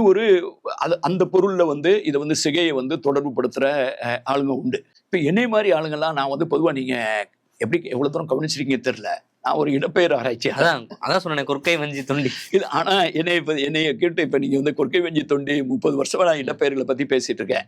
என்னை நீங்கள் உண்மையிலே சீரியஸாக கூப்பிட்டு உட்கார வச்சு தொண்டினா என்ன சார் அப்படின்னு கேட்டால் எனக்கு தெரியாது. கொற்கைனா என்னன்னு கேட்டிங்கன்னா எனக்கு தெரியாது. வஞ்சினாலும் எனக்கு தெரியாது. அதுக்கு 1000 பொருள் சொல்லலாம். கால்டுவெல் சொல்லியிருக்காரு கொற்கை அப்படின்னா, அந்த ஏரியாவில் தான் அவர் இருந்தார் கால்டுவெல். அவர் சொல்லும்போது கொற்கையை பற்றி அவர் ஆராய்ச்சி பண்ணிக்கிறார். கொற்கையிலே அவர் வந்து முத அவர் தான் இந்த அகழாய்வு தடயங்களுக்கெல்லாம் ஒரு வழிகாட்டின ஒரு மாதிரி அவர் அதை பற்றி கருத்து தெரிவிச்சிருக்காரு. அவர் கொற்கைனா கொள்ளும் கை, அதாவது அந்த அலைகள் வந்து அப்படியே வாரி அணைச்சிட்டு வந்து இழுத்துட்டு வந்து ஒருத்தனை காலி பண்ணிடுவோம் அப்படின்னா அது வந்து கொற்கை அப்படிங்கிறது கொள்ளும் கையிலேருந்து வந்ததுன்னு நான் அதெல்லாம் ஒத்துக்கவே மாட்டேன். நான் பொதுவாக வந்து இந்த மேட்டருக்குள்ளே போக மாட்டேன். ஏன்னு கேட்டீங்கன்னா பொருள் வந்து பல பொருட்கள் இருக்கு. காலந்தோறும் இப்போ வஞ்சின்னு ஒரு இடம் இருக்கு. இப்போ நான் வந்து கொற்கை வஞ்சி தொண்டி பேசுறேன். பூவா வஞ்சியில் பூத்த வஞ்சிம்பாங்க. எது வஞ்சினா ஒரு மலர், வஞ்சி மலர், வஞ்சி கொடி. பூவா வஞ்சி எது? வஞ்சி நகரம். வஞ்சி நகரம் பூக்குமா? நகரம் பூக்காது, அங்க பூத்த வஞ்சி. ஆனா அவ வஞ்சி வந்தாள் அப்படின்னா இதே வந்து ஒரு பெண்ணுக்கு அன்மொழி தொகையை ஏற்று சொல்லுவா. வஞ்சி வந்தாள், அவள் வஞ்சி வந்தாள் அப்படின்னா அந்த ஒரு அழகிய அந்த பூ மாதிரி அந்த கொடி மாதிரி ஒரு பொண்ணு. அப்போ ஒரு பொண்ணுன்னா வஞ்சி. அப்புறம் வஞ்சி கொடினா ஒரு மலர், ஒரு கொடி, கிரீப்பரு. வஞ்சிங்கன்னா ஒரு நகரம். எதுலேருந்து எது வந்துச்சு நான் சொல்லுவேன். அதே மாதிரி தொண்டினா, தொண்டி சங்க இலக்கியத்தில் இவளை பார்க்கும்போது தொண்டி என்ன நலம், இவ வந்து அவ்வளோ அழகா இருக்கா, தொண்டி துறைமுக நகரம் மாதிரி அழகா இருக்கான்னு சங்க இலக்கியம் எழுதுறான். அப்போ நான் தொண்டிங்கிறத நான் என்ன பொருள் சொல்ல முடியும்? ஆக நம்ம என்ன புரிஞ்சுக்கணும், இது ஒரு ஃபாசிலைஸ்ட். நம்ம எப்படி மரபணு இருக்குல்ல, நம்ம மரபணு உடம்பு இப்போதான் புதிய சயின்ஸ்லாம் வந்திருக்கு. இப்போ அங்கே இருக்கக்கூடிய விருமாண்டி இருக்காரு, CM130ன்னு சொல்கிறோம். அவரை போய் அவருடைய 60,000 வருஷத்துக்கு மேலே இருக்க மரபணுவை வச்சு இப்போ இருக்க அடையாளம்னா நீங்கள் போட்டிங்கன்னு வைங்க, அது தவறு. இப்போ மரபணுலேருந்து ஒருத்தனுடைய மொழியை கண்டுபிடிக்க முடியுமா? மரபணுலேருந்து ஒருத்தனுடைய அவன் என்ன ஜாதியை கண்டுபிடிக்கணும்னா அதெல்லாம் வந்து ஒரு மிகைப்படுத்தப்பட்ட இன்னைக்கு இருக்கக்கூடிய நம்முடைய கருத்தியல்களை அது மூலம் சூப்பர் இம்போஸ் பண்ணுறோம். நியாண்டர்தாலுடைய ஜீன்ஸ்ல 2% இந்த பூமியில இருக்கக்கூடிய எல்லா மனுஷனும் சுமந்துட்டு இருக்காங்க. நீங்களும் சுமந்துட்டீங்க, நானும் சுமந்துட்டு இருக்கோம். யாரு? நியாண்டர்தால். இப்ப யாரு நியாண்டர்தால் கிடையாது. நியாண்டர்தால் ஜீன்ஸை நம்ம வச்சிருக்கோம்னு சொன்னா நம்ம உடம்புக்குள்ள என்னென்ன ஜீன்ஸ் இருக்கு, அதை வச்சு நான் வந்து I don't get into that kind of அந்த விஷயத்துக்குள்ள போகாம இடப்பெயர். நான் வந்து இந்த சிகை எனக்கு அங்க உட்கார்ந்துருக்கும் போதே புண்ணியமத்தை தான் நான் வந்து உங்களுக்கு நேரேட் பண்ண விரும்புறேன். நான் உட்கார்ந்துருந்தேன் அங்கே, அந்த தொடக்க விழாவில் நான் பேசினேன். மாண்புமிகு அமைச்சர் தென்னரசு பேசினார், கூடுதல் தலைமைச் செயலாளர் நிதித்துறை தொல்லியல் ஆணையாளர் உதயச்சந்திரன் இருந்தார். நாங்கள் உட்காந்து இதை கேட்டுக்கிட்டு இருக்கோம். அந்த மீட்டிங் அந்த தோக்கமாக முடிஞ்சோடனே இதுதான் முதல் உரை. கேட்கும் போதே எனக்கு இருப்பு கொள்ளலை. உண்மையிலே இந்த கொற்றன், தமிழ் பிராமி, தமிழி எழுத்துக்கள் கண்டுபிடிக்கப்பட்டது பாதிக்கு மேலே அதுதான். அதில் ஒரு உடல் மொழி இருக்குது, கவனத்தை கவர்ற வகையில் கவர்ச்சியாக எழுதியிருக்காரு, திருப்பி எழுதியிருக்காரு, பல்வேறு வகையில் எழுதியிருக்காரு. எவனும் பார்க்காம போயிடக்கூடாதுன்னு எழுதியிருக்காரு, திருப்பி எழுதியிருக்காரு, வந்தேன் பார்த்தேன்லாம் எழுதியிருக்காரு. யாரா அந்த சிகை கொற்றன் அப்படிங்கும்போது கொற்றனை பற்றி குழப்பமே கிடையாது எனக்கு. சிகை அப்படின்னு எனக்கு லாக் ஆயிடுச்சு. உடனே நான் என் மைண்ட்லாம் அங்கே தான் அந்த சிகை அப்படிங்கிற சொல். இதை யாரும் எப்படிலாம் வச்சு கும்மி அடிக்க போறாங்கிறத நான் யோசித்தேன். சிகைன்னா அநேகமாக சிகையை பிச்சுக்கிட்டு எல்லாரும் பேசுவாங்கங்கிறது எனக்கு தெரியும். ஆனால் என்னுடைய லேப்டாப் வந்து இதில் தான் இருந்தது, காரில் இருந்துச்சு. அங்கேருந்து நேராக அண்ணா நூலகத்துக்கு தான் வந்தேன். நான் அந்த இடப்பெயர்களுடைய கடந்த ஒரு 35 வருஷமா 1988 கணிப்பொறிகளில் இந்த இடப்பெயர்கள், இந்தியா இடப்பெயர்கள், பாகிஸ்தான், எல்லா இடப்பெயர்களையும் ஒரு தேடுபொறியாக ஒரு ப்ரோக்ராமாக பண்ணி என் கம்ப்யூட்டரில் எப்பயுமே இருக்கும். எனக்கு எங்கேயுமே தூங்கும் போதும் விழிச்சிருக்கும் போதும் அந்த பேர் ஓடிக்கிட்டே இருக்கும். அது சார்ந்த சிந்தனை மட்டும் தான், அது பேர் ஓடிக்கிட்டே இருக்கும். இது எங்கேயே பார்த்துருக்குமே அப்படின்னு தோணும். என்ன நம்ம 2 மனுஷனை பார்க்கும்போது சொல்லும்ல, எனக்கு நேரில் வர ஆளை கூட எனக்கு அடையாளம் தெரியாது. பார்த்துருப்போம், பார்த்தது மாதிரி இருக்கு, அவங்க கூட வருத்தப்பட்டிருப்பாங்க. என்னடா பார்க்காம போகிறப்ப பார்த்தது ஞாபகம் இருக்காது. நிறைய பேரோட ஆளுங்க, அந்த பழகின ஆளுங்களுடைய பேர் கூட ஞாபகம் இருக்காது, என்ன சாப்பிட்டன்னு கூட ஞாபகம் இருக்காது. உங்களுடைய சிந்தனை முழுக்க எனக்கு என் மைண்ட் அப்படி வந்து அந்த இப்படி பார்த்துட்டே இருக்கும்போது இதை நம்ம அங்கேயே பார்த்துருக்கோமே, எங்கேயும் பார்த்துருக்குமேன்னு எனக்கு ஏதாவது தோணுச்சுன்னா இடப்பெயர் தான். உடனே நான் போய் என்னுடைய கம்ப்யூட்டர் ஆன் பண்ணி தேடுவேன். நான் எதிர்பார்த்தபடியே என்னுடைய உள்ளுணர்வு சொன்னபடியே இந்த தெற்காசியாவில் இந்திய துணைக்கண்டத்தில் சிகை என்பது ஒரே ஒரு இடத்தில் இடப்பெயராக வருகிறது. ஓ, எந்த இடம் சார் அது? அது வந்து பாகிஸ்தானில் இருக்குது. இப்போ பாகிஸ்தானில் சிந்துவெளி, இந்த என்டையர் சிந்துவெளி பகுதியில், அதுவும் உயரமான பகுதியில், இந்த சிந்து நதியெல்லாம் தோன்றி வர்ற பகுதியில் சிகை. இப்போ அந்த சிகைக்கு நீங்கள் வந்து அது வந்து SIKI சிகை. இதை யாரை விட்டாலும் அங்கே போய் ஒரு ஆளை படிக்க சொன்னாலும் சிகைன்னு படிப்பார் அல்லது சிகைன்னு படிப்பார். காலப்போக்கில் ஒரு பொருள் மாறிட்டே போகும். முழு பெயரும் சிகை தானா? அவ்வளோதான், வேற ஒன்றுமே கிடையாது. அந்த பெயரே சிகை. இது 1-2 கிடையாது. இப்போ சரி, இது ஒரு யதார்த்தமா. இப்போ நான் வந்து இதை சொல்கிறேன். சிகை கொற்றன் என்பவன் காலம் காலமாக அவனோடு இந்த பெயர், இந்த கொற்றன்கிற பெயருக்கு நீங்கள் வேறு பொருள் சொன்னால் கூட சிகை என்ற பெயர் அவனோடு ஒட்டி கொண்டு ஒரு மரபணு போல வந்தது அப்படின்னு நான் சொல்லுவேன். இதை ஏன் சொல்லுவேன்னா, இதை சொல்கிறதுக்கு முன்னால், பொதுவெளியில் பேசுகிறதுக்கு முன்னால் அதில் நான் 10-20 வருஷம் வேலை பார்த்துருக்கேன். இப்போ நான் டெல்லியில் ஒர்க் பண்ணிட்டு இருக்கும்போது வட மாநிலத்தில் இருக்கக்கூடிய எல்லாரும் நீங்கள் கவனித்து பார்த்தீங்கன்னா, நமக்கு இப்போ நான் பாலகிருஷ்ணன், நான் வந்து என்னை வந்து என்ன நீங்கள் புண்ணியமூர்த்தி, நம்ம வந்து ஒரு குடும்பத்துடைய பெயரோ ஒரு ஜாதி பெயரோ இனப்பெயரோ நம்ம வந்து இப்போ போடுறத நம்ம விட்டுட்டோம். அதுதான் நல்லது. பீகாரில் சிலர் அதெல்லாம் சில இடங்கள்ல அது அந்த பயன்படுத்த மாட்டாங்க. மற்ற இடங்கள் எல்லாம் பயன்படுத்திட்டு இருப்பாங்க. அவங்க பேரோட சேர்ந்து இன்னொரு பேர் வரும். அது வந்து அது சாவ்லான் இருக்கும், டண்டன் இருக்கும், மிஸ்ரான் இருக்கும், பெகரான் இருக்கும், ஜேனான் இருக்கும். ஒவ்வொரு மாநிலத்தில் சிலது வந்து பெங்காலில் மட்டும் இருக்கும், சிலது ஒரிசாவில் மட்டும் இருக்கும், சிலர் உத்தரப்பிரதேஷ் மத்திய பிரதேசலாம். இதெல்லாம் தொகுத்து வச்சு நான் வந்து ஒரு 20 வருஷத்துக்கு முன்னால் ஒரு பெரிய ஆராய்ச்சி பண்ணேன். 80% இந்தியாவில் இருக்கக்கூடிய வடமாநிலம் இருக்கக்கூடிய இந்த குடும்ப பெயர்கள் அது வந்து கம்ப்ளீட்டாக ஈரான் இந்த பகுதியில் வந்து இடப்பெயர்கள்னு என்கிட்ட டாக்குமெண்ட் ஃபுல்லாக வச்சுருக்கேன். நான் இன்னும் கட்டுரை எழுதலை, நான் ஓடிக்கிட்டே இருக்கேன். அதை விட முக்கியமாக வந்து சிந்துவெளியை பற்றி இந்தியாவில் இருக்கிறது ஃபுல்லாகவே குடும்ப பெயர் இல்லை அவங்க குடும்ப பேரை வச்சுருப்பாங்க. இப்போ நீங்கள் அதுக்கு பட் இப்போ நானே என் புத்தகத்தில் எழுதியிருப்பேன். ஃபார் எக்ஸாம்பிள் வந்து டாட்டா, பார்சி இனத்தை சேர்ந்தவங்க இருக்காங்க. அது டாட்டாங்கிறது, டாட்டானா நமக்கு எல்லாம் இந்த டாட்டா பிர்லான்னு தெரியும், டாட்டா தான் தெரியும். ஆனால் டாட்டாங்கிறது ஒரு கிராமத்துடைய பெயர். அதே மாதிரி நாரிமன் அப்படின்னா ஒரு பெரிய வழக்கறிஞர். நாரிமனுடைய பெயர் வந்து பாரசீகத்து மக்கள் வந்து இந்தியாவுக்குள் புலம்பெயர்ந்த போது எடுத்து வந்த ஊர்களின் பெயர்கள். இது வந்து இந்த மொழி அந்த மொழின்னு கிடையாது, இது மனித இயல்பு. ஐரோப்பாவில் இருந்து அமெரிக்காவுக்கு மனிதன் போகும்போது என்னத்தை எடுத்துகிட்டு போனான்? அமெரிக்காவில் போய் இன்னைக்கு பாருங்கள், எத்தனை லண்டன், எத்தனை பாரிஸ், எத்தனை ஆம்ஸ்டர்டாம், எத்தனை பெர்லின், இதெல்லாம் எப்படி போச்சு? ஐரோப்பாவில் இருக்கவங்க அமெரிக்காவுக்கு போனதுனால இந்த பேரெல்லாம் அவங்களோட கூட சேர்ந்து போச்சு. அதே மாதிரி அவங்க சாமியும் சேர்ந்து போகும். நம்ம தென்னாப்பிரிக்காவுக்கு போனோம், எதை எடுத்துகிட்டு போனோம்? நம்ம முனியாண்டியும் இடப்பெயரையும் எதை எழுதிருப்போம். இதுதான் நான் சொல்ல வரேன், ஒரு பண்பாட்டின் பயணம்னு. இந்த சிகை கொற்றனில் இருக்கக்கூடிய சிகை என்பது ஒரு இடப்பெயர். இதை வந்து நீங்கள் மற்ற இடப்பெயர்லாம் அங்கே என்னென்ன இடப்பெயருக்கு, இப்போ வந்து கொற்கைங்கிற இடப்பெயர் இங்கே கொற்கையாக வந்திருக்கு, வஞ்சிங்கிற இடப்பெயர் வஞ்சியாக வந்திருக்கு, மதுரை அப்படிங்கிற இடப்பெயர் இங்கே மதுரையாக வந்திருக்கு, தொண்டின் இடப்பெயர் வந்திருக்குது. இடப்பெயராக வர்றது இது ஒரு முறை. மலையினுடைய பெயர் மலைன்னு வர்றது. இப்போ நம்ம ஊரில் போய் பல மலை இருக்கும், இந்த மலை அந்த மலையின் பெயரோடு இருக்கும். அதுக்கு ஒரு ஸ்பெசிஃபிக்காக மலைன்னு மட்டும் தனியாக ஒரு மலை இருக்காது, ஈர்ப்பு இருக்காது. அதெல்லாம் அந்த பகுதியில் தான் இருக்குது. மலை, வரை, குன்று, கோடு, இந்த மாதிரி நம்ம பயன்படுத்துகிற மிக முக்கியமாக இருக்கக்கூடிய அந்த ரூட் வேர்டு இருக்குல்ல, இதெல்லாம் அங்கே தான் இருக்கும். அங்கே தான் இருக்கு. நான் எடுத்து என்னுடைய புத்தகத்தில் தொகுத்து போட்டிருக்கேன். அப்போ இடப்பெயராக வர்றது ஒன்று, மலைப்பெயராக வர்றது ஒன்று. ஆனால் இடப்பெயர் மனிதனின் பெயராக வரும். இடப்பெயர் மனிதனாம் பெயராக வரும்னு சொன்னால், இப்போ நான் பார்த்து சொல்லிக்கிறேன், மனிதன் பெயரோட சேர்ந்து வருது, மனிதன் பேராகவே வரும். அப்புறம் சில நேரங்கள் மனிதன் பெயரோட சேர்ந்து வரும். இப்போ பாரி அப்படின்னு சொல்கிறோம். பாரி, ஓரி, காரி, பேகன், இதெல்லாம் சிந்துவெளி பகுதியில் இடப்பெயர். அதிகமான் அதுக்கும் வெளியில் போனால் அதிகமான், அஞ்சிங்கிறது இடப்பெயர். இதை வந்து நம்ம வந்து இந்த தரவுகள் நம்ம கிடைக்கிற வரக்குனால மனிதர்களுடைய பெயரை ஒரு இடத்துக்கு வச்சிருக்காங்களா, இல்ல இடத்த பேரை வந்து வச்சிருக்காங்களா?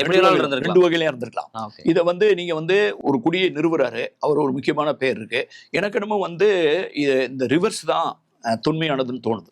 ஒரு இடத்துடைய பெயர் தான் ஒரு மனிதனுடைய பெயரா வந்திருக்குமே தவிர, நம்ம வந்து பொதுவாக எங்கேயாவது போறோம், இவன் எந்த ஊருக்காரன் அப்படின்னா மதுரைக்காரன்னு சொல்றோம், கோயம்புத்தூர்காரன், மதுரைக்காரன். அதுக்கப்புறம் தான் மனிதனோட பேர் வருது. சங்க இலக்கியத்துல வந்து கொற்கையோர்னு சொல்லுவான்.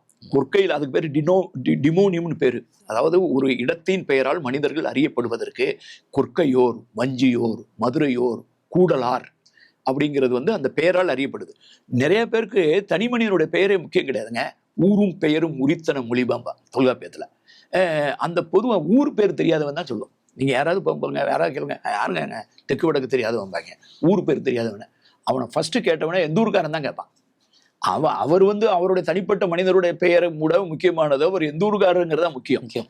ஆக நமக்கு நம்மளே அறியாம, ஆனா அது ஒரு பாரிக்கோ அல்லது ஓரிக்கோ அல்லது அதியமானுக்கோ அல்லது நம்ம சொல்ற பாண்டியன், சோழன், சேரன், இதெல்லாம் இடப்பெயர்.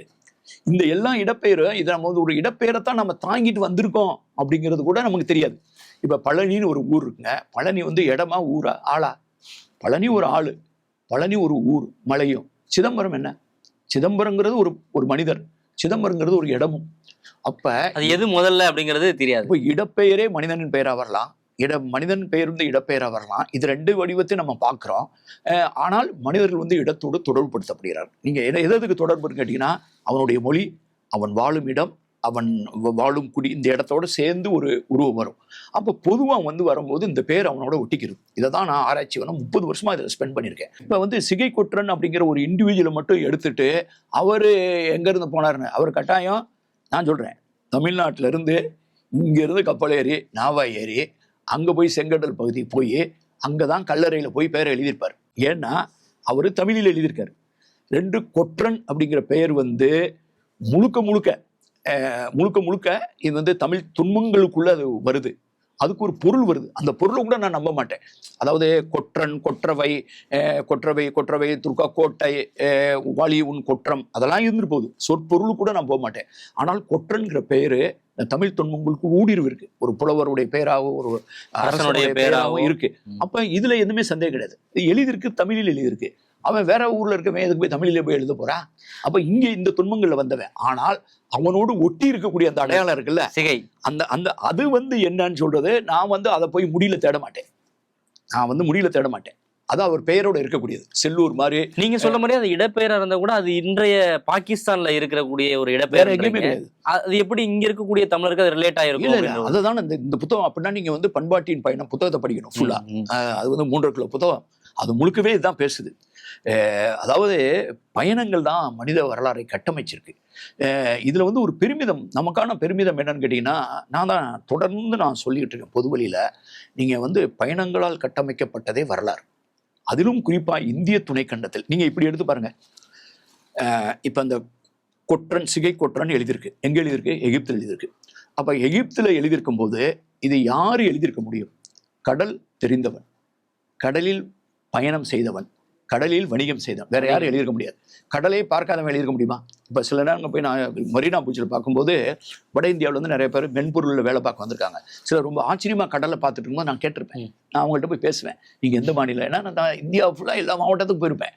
உங்கள் மாவட்டமாக நான் வந்திருக்கேன்னு சொல்லுவேன். ரொம்ப சந்தோஷப்படுவாங்க. இப்போ நீங்கள் கடல் ஏற்கனவே பார்த்தீங்களான்னு கேட்பேன். நிறைய பேர் நான் கடல் சென்னைக்கு வந்ததுனால சார் கடல் முத பார்த்தவன். ஆக சிந்துவெளியை வளர்த்தவனோ, சங்க இலக்கியத்தை வாழ்ந்தவனோ, அல்லது எகிப்தோடு வணிகம் செய்தவனோ கடல் அறியாதவர்கள் செஞ்சிருக்க முடியாது. கடல் இந்திய மக்கள் தொகையை 2 வகையாக பிரிச்சுக்கலாம். கடல் அறிந்தவர்கள், கடல் அறியாதவர்கள். அப்ப இப்பயும் என்ன சொல்றாங்க, அங்க இருக்கக்கூடிய பகுதியில எகிப்துல வேறு இந்திய மொழியில் எழுதுறா சொல்லியிருக்காங்க.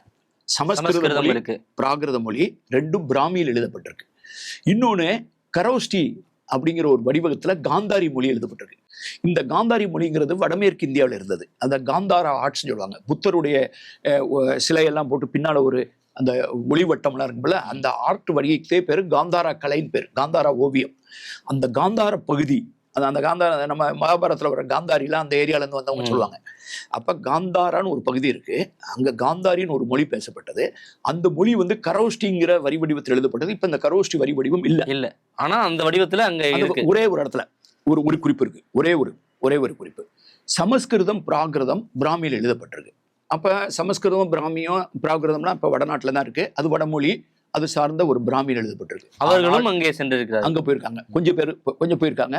ஆனா மிகையா போனது தமிழில் எழுதியப்பட்ட, தமிழ்நாட்டில் வசித்த, இங்கிருந்து வணிகம் செய்த, தமிழ் செவ்வியல் இலக்கியங்கள்லாம் மீண்டும் மீண்டும் பதிவு செய்கிற, இந்த கடல் வணிகத்தோடு தொடர்புடைய, கடல் சார்ந்த பயணத்தோடு தொடர்புடைய ஒருத்தர் தான் எழுதியிருக்க முடியும். ஏன்னா அது தமிழில் எழுதப்பட்டிருக்கு.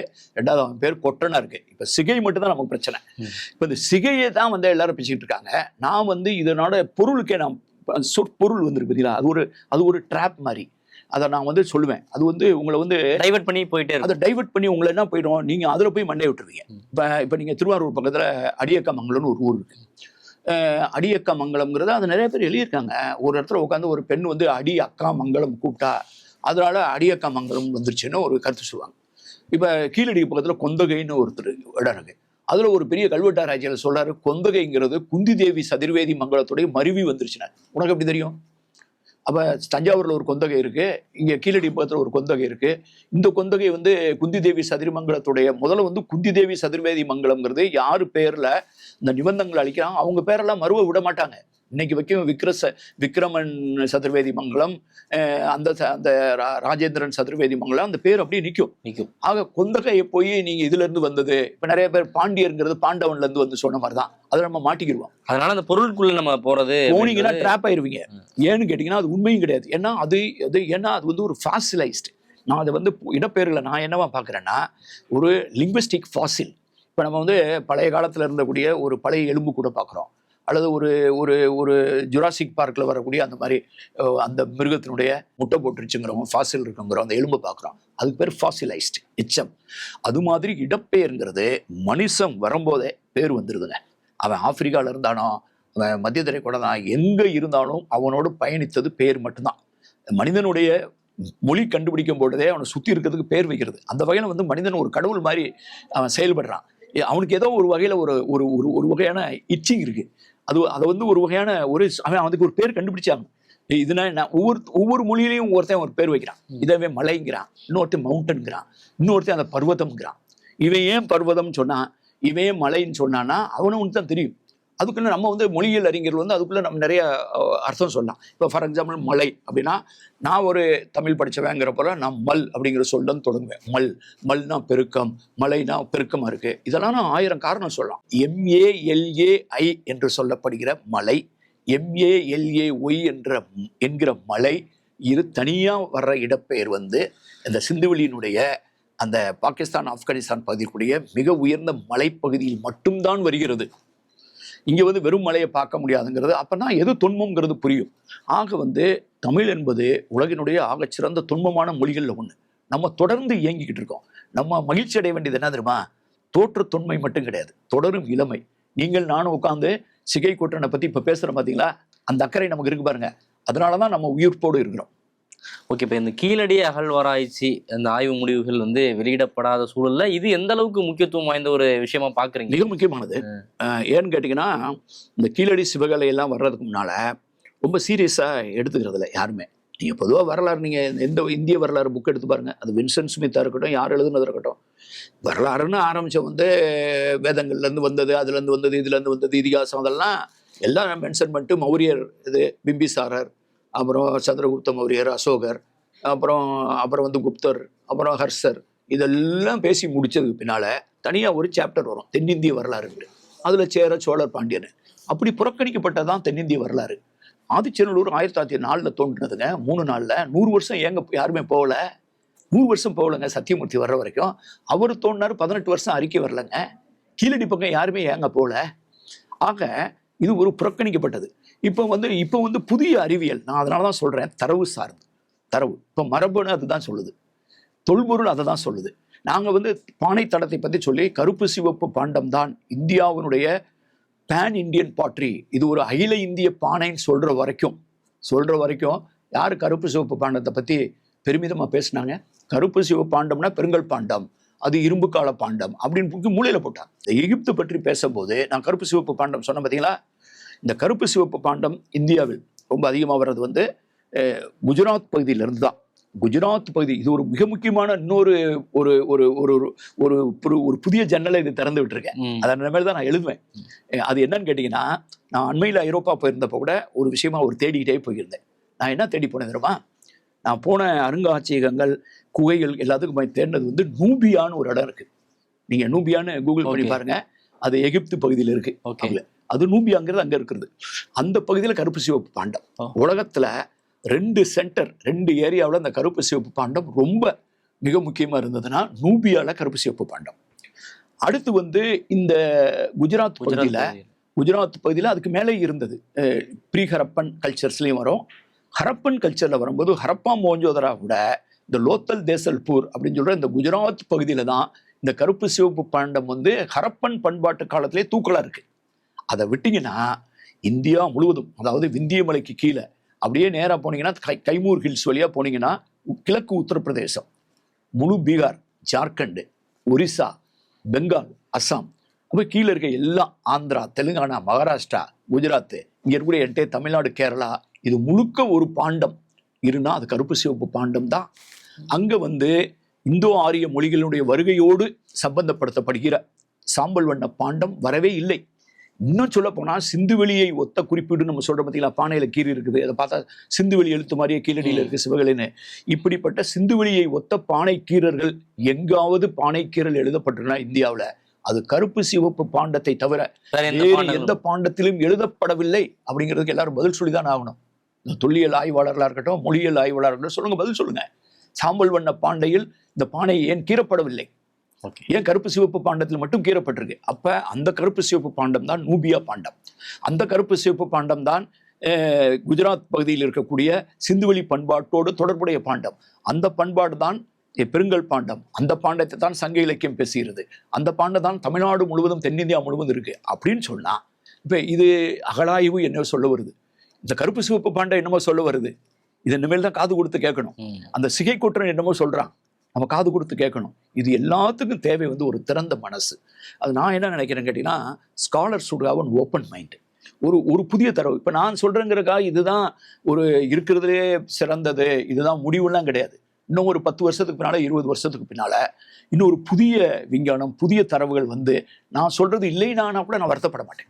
இல்ல இப்ப நீங்க இது இப்ப எகிப்துல கிடைச்ச கல்வெட்டுகள் கூட இடப்பெயர் அப்படிலாம் சொல்றீங்க. அங்க ஆராய்ச்சி பண்ண அந்த ஆராய்ச்சியாளர்கள் என்ன முன்வைக்கிறாங்க? அது தொடர்பா ஏதாவது ஆராய்ச்சி பண்ணிருக்காங்க? அவங்க வந்து இந்த ஆங்கிள் பாத்துருக்க மாட்டாங்கல்ல. அவங்களும் அவங்க ரொம்ப கவனமா சொன்னாங்க. அந்த 2 பேரையும் நான் வந்து இந்த 2 பேரையும் நான் பாராட்டுறேன். அவங்க என்ன சொன்னாங்கன்னா, அவங்க 2 விஷயம் சொன்னாங்க. இந்த கொற்றன் ரொம்ப தெளிவா இருக்கு, அதுல சந்தேகமே கிடையாது. ஆனா சிகை அவங்க படிச்சிருப்பாங்களா, அவங்க வந்து சமஸ்கிருதத்துல ஒருத்தர், அவர் வந்து வல்லுனர், அவங்க தமிழ் தெரியாது. ஒருத்தவங்க வந்து இங்கே பயிற்சி இதெல்லாம் இருந்திருக்காங்க. அவங்க வந்து இந்திய மொழிகள்ல இருந்தா கூட அவங்க வந்து தமிழ் சார்ந்த மற்றவங்களை சேர்ந்து தான் பண்ணுவாங்க. அவர் வந்து சிகை என்பதை சமஸ்கிருத, பிராகிருத, இந்த டஃப்ட், குடுமி, மகுடம் என்பதோடு தொடர்பு படுத்த வாய்ப்பு இருக்கிறது. அதே நேரத்தில் எனக்கு ரொம்ப அவங்க பிடிச்சதுல என்ன கேட்டால், இதுக்கு பேர் தான் ஆராய்ச்சி நேர்மைங்கிறது. அவங்களுக்கு தெரிஞ்சவரில் யாருமே இப்போ போய் சிகை அப்படின்னு சொன்னால், இப்போ நம்ம சிகாமணிகள் தான் இப்போ நிறைய கோவப்படுவாங்க.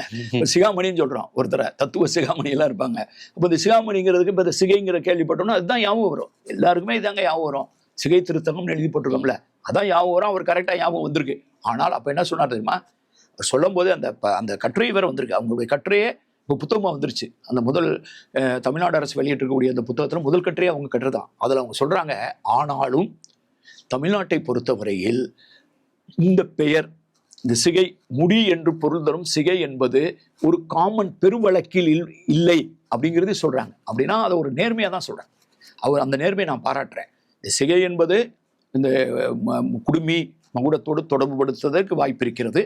அதே நேரத்தில் இந்த பெயர் மனிதர்களுடைய பெயரோடு சேர்ந்து வருவது ஒரு பெருவழக்கில் அது வந்து ஒரு நாட காமன் அப்படிங்கிறார். இப்போ எத்தனை சிகைன்னு பேர் வச்சவன் எத்தனை பேர் இருக்கான்? இல்லை, சிகைன்னு பேர். அது வந்து பேரரசு காலம்லாம் வந்ததுக்கு பின்னால அவர் முடிவேந்தர், அவர் கொற்றவேந்தர்லாம் வருவார். மற்றபடி நம்ம சாதாரண மக்கள்ல வந்து சிகைன்னு எத்தனை பேர் வைப்பாங்க?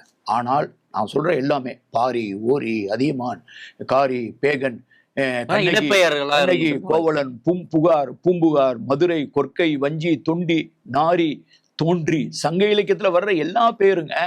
நான் வந்து 30 வருஷமா இதை தான் வாழ்ந்திருக்கேன். சங்க இலக்கியத்தினுடைய பெயர்கள், மலை பெயர்கள், ஐராவத மகாதேவன் சார் தொழுத்த தொல் தமிழியல் கல்வெட்டு இருக்கு பார்த்தீங்களா, இந்த கல்வெட்டில் இருக்கக்கூடிய பேரை மட்டும் தனியாக எடுப்பேன். ஏன்னா அது தொன்மையான பேரு.